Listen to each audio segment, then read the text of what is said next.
ঘটনা যেটা বাঙালিদের উপর হয়েছে, সেই ঘটনাটা অনেক দিন ধরে মাঠে চলতেছে এবং এখন পর্যন্ত চলতেছে, সেটা আমরা দেখতে পাচ্ছি এবং সেটার কোনো বিচার হচ্ছে না। এটা কি কাজে লাগাচ্ছে পার্বত্য অঞ্চলের সম্প্রীতি নষ্ট করতে বাংলাদেশের বাহির থেকে ষড়যন্ত্র করা হচ্ছে বলে মন্তব্য করেছেন স্থানীয় সরকার, পল্লী উন্নয়ন এবং সমবায়। আসসালামু আলাইকুম ভিউয়ার্স, দেশ ও দেশের বাহির থেকে যারা আমার ভিডিওটি প্লে করেছেন জানাচ্ছি আন্তরিক শুভেচ্ছা ও অভিনন্দন। আশা করি সবাই ভালো আছেন, সুস্থ আছেন, আলহামদুলিল্লাহ। তো ভিউয়ার্স, স্বৈরশাসক শেখ হাসিনা বাংলাদেশ থেকে পালিয়ে ভারতে গিয়ে বাংলাদেশকে আবারও গিলে ফেলার জন্য বিভিন্ন দিক থেকে ষড়যন্ত্র চালিয়ে আসতেছে। এখন বর্তমানে পার্বত্য চট্টগ্রাম বিভাগের খাগড়াছড়ি, রাঙ্গামাটি জেলাগুলোতে ব্যাপকভাবে তারা ভারতীয় সেনাদের মাধ্যমে পর্যন্ত অ্যাটাকিং চালাচ্ছে। অগ্নি সংযোগ সহ বিভিন্ন জায়গায় হত্যা, লুটতারাস এবং মানুষকে হয়রানি সহ হত্যা, গুম খুন সবকিছুর সাথে তারা ব্যাপকভাবে লুটে পড়েছে। তবে অন্তর্বর্তীকালীন সরকার সেখানে ব্যাপক সেনা মোতায়েন করেছে, চলছে তাদের ভিতরে পাল্টাপাল্টি অ্যাকশন। আসুন সর্বশেষ এ বিষয়ে বিস্তারিত জানবো রিপোর্টে। সো ভিডিওতে যাওয়ার আগে ছোট রিকোয়েস্ট করব, যারা এখনো চ্যানেলটি সাবস্ক্রাইব করেননি, নিয়মিত দেশের সকল আপডেট সবার আগে জানতে অবশ্যই চ্যানেলটি সাবস্ক্রাইব করে পাশে রাখবেন। দর্শক আসুন স্ক্রিনে। বর্তমানে বাংলাদেশের পরিস্থিতি স্বাভাবিক না। আইন শৃঙ্খলা বাহিনী ঠিকমতো তারা তাদের ডিউটি পালন করছে না। মসজিদে মারামারি হচ্ছে, পলানো খতিব তিনি আবার সামনে আসছেন। মানে আমাদের নানান একটা হজবরল অবস্থা, কোথাও যেন শান্তি নেই, দখলদারিত্ব আর নানান ইস্যু। এর মাঝখানে আছে আন্তর্জাতিক ষড়যন্ত্র। এই বিষয়টাকে অনেকেই ভাবেন যে না, তোমরা আসলে ইউটিউবাররা অথবা সামহাউ সাংবাদিকরা দুই কলম বাড়াইয়া বলে, কিন্তু আপনি যদি একটু খেয়াল করেন সর্বশেষ পার্বত্য চট্টগ্রাম ইস্যুতে যেই বিষয়গুলো সামনে আসা শুরু হয়েছে, ইভেন আমি না ভাই, আমি তো ক্ষুদ্র মানুষ, আমাদের যিনি উপদেষ্টারা আছেন তারা তো কি বলে যে বড় মানুষ, তারাও কিন্তু বলছেন যে পার্বত্য অঞ্চলে হঠাৎ করে একটা শান্ত পাহাড়কে অশান্ত করার পেছনে বেশ কয়েকটি আন্তর্জাতিক মহল এখানে কাজ করছে, বিশেষ করে ভারত। পাশাপাশি কিন্তু চীনারাও, চীনেদের একটা অংশ এখানে কাজ করছে, আবার মিয়ানমারও কাজ করছে। এক একজনের স্বার্থটা এক এক রকম। লম্বা একটা সময় ধরে পাহাড়ের পরিস্থিতি অনেকটা শান্ত ছিল, পর্যটন শিল্প থেকে শুরু করে সেখানের অর্থনীতি বিকাশ হচ্ছিল। পাশাপাশি সেখানের পাহাড়ি জীবনযাত্রার মধ্যেও রাস্তাঘাট, স্কুল, কলেজ বা পাহাড়ি সমতলবাসী আমরা যারা বিভিন্ন নামে ডাকি, তাদের মধ্যে একটা পজিটিভ একটা জায়গা তৈরি হয়েছিল।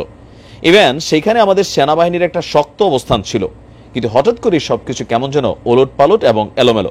আর এই সিস্টেমটাকে বা এই পরিস্থিতিটাকে কাজে লাগাচ্ছে পার্বত্য অঞ্চলের সম্প্রীতি নষ্ট করতে বাংলাদেশের বাহির থেকে ষড়যন্ত্র করা হচ্ছে বলে মন্তব্য করেছেন স্থানীয় সরকার, পল্লী উন্নয়ন এবং সমবায় মন্ত্রণালয়ের উপদেষ্টা এ.এফ. হাসান আরিফ। গতকালকে আপনারা জানেন যে আমাদের সরকারের বেশ কয়েকজন উপদেষ্টা রাঙ্গামাটি, তারপর হচ্ছে খাগড়াছড়ি, এই অঞ্চলগুলো পরিদর্শনে গিয়েছিলেন।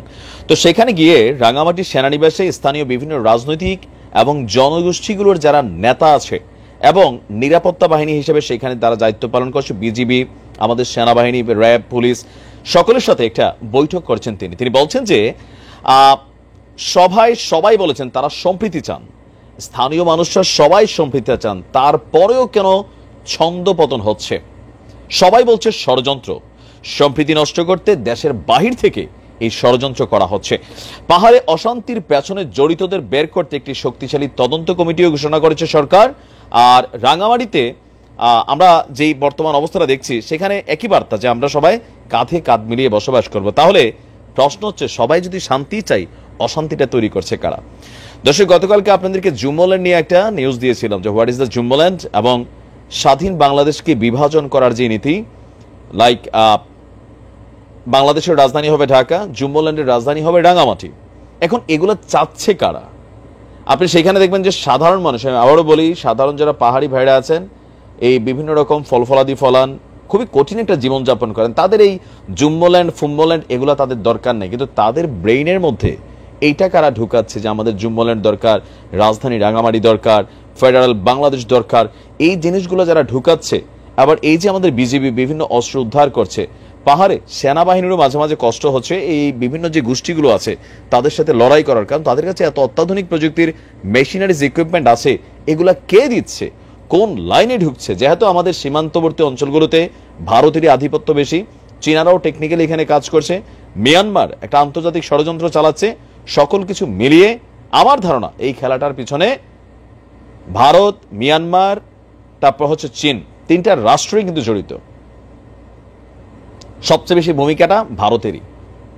কারণ এই অঞ্চলগুলোকে অস্থিতিশীল করতে পারলে ভারতের যে বাংলাদেশ নিয়ে গভীর একটা পরিকল্পনা আছে।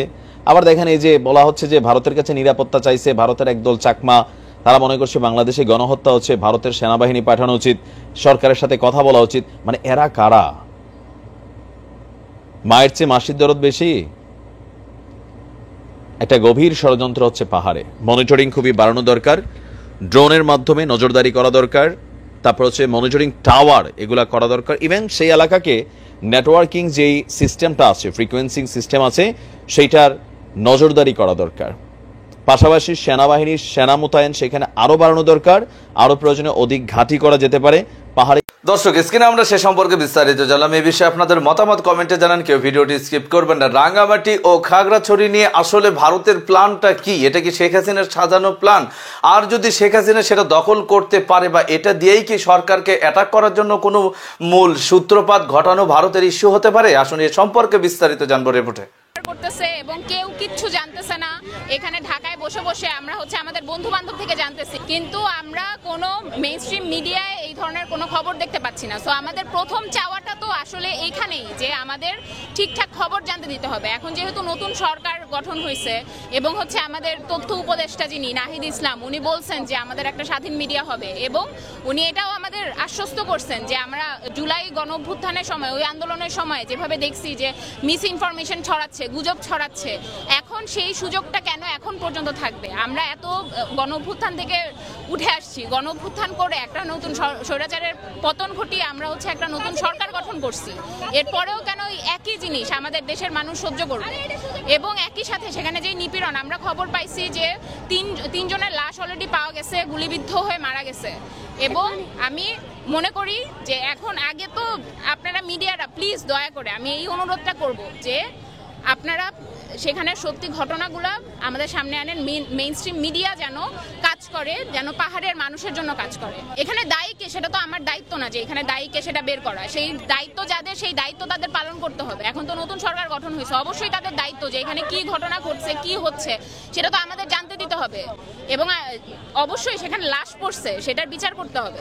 একই ঘটনা যেটা বাঙালিদের উপর হয়েছে, যে ঘটনাটা অনেক দিন ধরে পাহাড়ে চলতেছে এবং এখন পর্যন্ত চলতেছে, সেটা আমরা দেখতে পাচ্ছি এবং সেটার কোনো বিচার হচ্ছে না। কেউ এটা নিয়ে কোনো কথা বলতেছে না, কেউ সরকার পক্ষ থেকে আমরা এখন পর্যন্ত কোনো ধরনের কোনো আলাপ আমরা এখনো পাই নাই। ফলে আমরা অতি সত্বর এই বিষয়ের আমরা চাই যে যারা হত্যা করছে সেখানে তাদের বিচার হোক, পাহাড় থেকে এই সেনার নিয়ন্ত্রণ, সেনা শাসন যেন হটানো হয় এবং আমাদের আদিবাসী ভাই বোনেরা, আদিবাসী আমাদের দেশের নাগরিক, তারা যা চাচ্ছে তাই যেন পায়।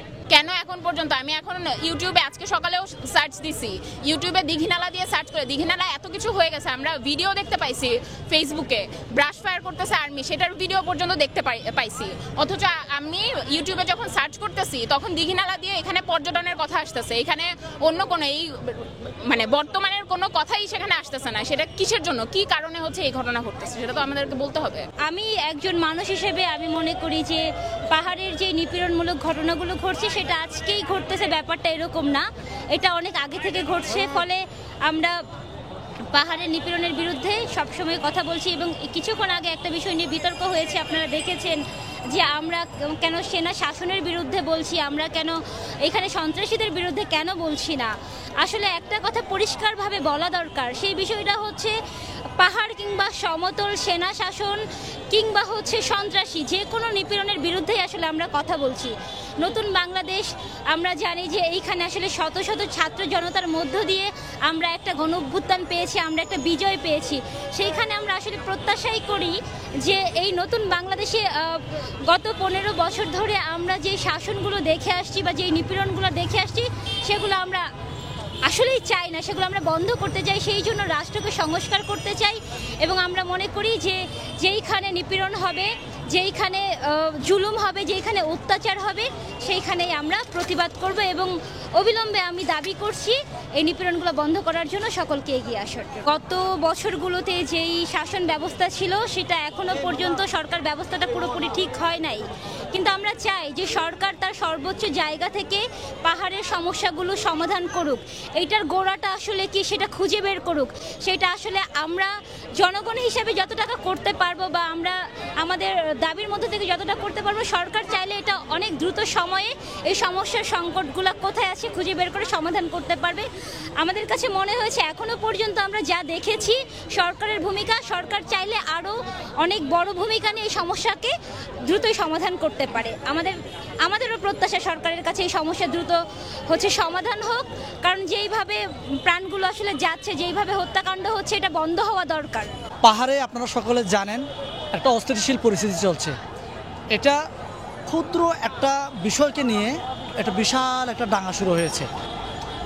আমি পরিস্থিতি বলি, আমি যে লোকটা মারা গেছে উনি হচ্ছে বাঙালি, এবং সোশ্যাল মিডিয়ার মাধ্যমে আমরা যেটা জেনেছি সেটা হচ্ছে উনি মোটরসাইকেল চুরি করতেন, এবং মোটরসাইকেল চুরি করতে গিয়ে ধরা খেয়ে উনি পলাচ্ছিলেন। এই সময় বিদ্যুতের খুঁটির সাথে ধাক্কা খেয়ে পরবর্তীতে উনি হাসপাতালে নিয়ে যাওয়ার পথে উনি মারা যায়। তো এটা বিভিন্ন সোশ্যাল মিডিয়া যখন ছড়িয়ে পড়ে, এটা সেনাবাহিনী এবং যারা ওখানে প্রশাসন আছে এই প্রশাসনগুলা হস্তক্ষেপ করেনি, বরঞ্চ এটাকে কিভাবে আপনার সাম্প্রদায়িক দাঙ্গায় রূপ দেওয়া যায় এই কাজটাই সকলে মিলে করেছে। আমি এখানে পাহাড়ি বাঙালি বা কাউকে আমি দোষ দিব না, সকলে মিলেই এই দাঙ্গাকে রূপ দেওয়ার জন্য সবাই চেষ্টা করেছে। যার কারণে দেখেন নামে বেনামে কথাও শুনতে পাচ্ছি 12 জন মারা গেছে, কথাও শুনতে পাচ্ছি 37 জন মারা গেছে, আবার কথাও শুনতে পাচ্ছি 65 জন মারা গেছে। কিন্তু এই যে কোথাও 12 জন, কোথাও 35 জন, কোথাও 7 জন, যেই মারা যাক, পাহাড়ে মারা যাক কিংবা বাঙালি মারা যাক, যেই মারা যাক, ওরা তো আমাদের বাংলাদেশের নাগরিক, তাই না? তাহলে এই যে বাংলাদেশের নাগরিকরা সামান্য একটা ঘটনাকে নিয়ে যেভাবে মারা গেল, 2024-এর আন্দোলনেও তো এভাবে মারা যায়নি,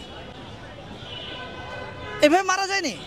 তাহলে 61 জেলা সবাই স্বাধীনতা পালন করছে, আমার এই পাহাড়ের লোকজন স্বাধীনতা পালন করতে পারছে না। দর্শক, স্ক্রিনে আমরা সে সম্পর্কে বিস্তারিত জানলাম। সো ভিডিও এ পর্যন্ত, ভালো লাগলে লাইক এন্ড কমেন্ট করবেন এবং দেশের সকল আপডেট সবার আগে জানতে অবশ্যই চ্যানেলটি সাবস্ক্রাইব করে পাশে রাখবেন। দেখা হবে পরবর্তী ভিডিওতে ইনশাআল্লাহ। আসসালামু আলাইকুম ওয়া রাহমাতুল্লাহ।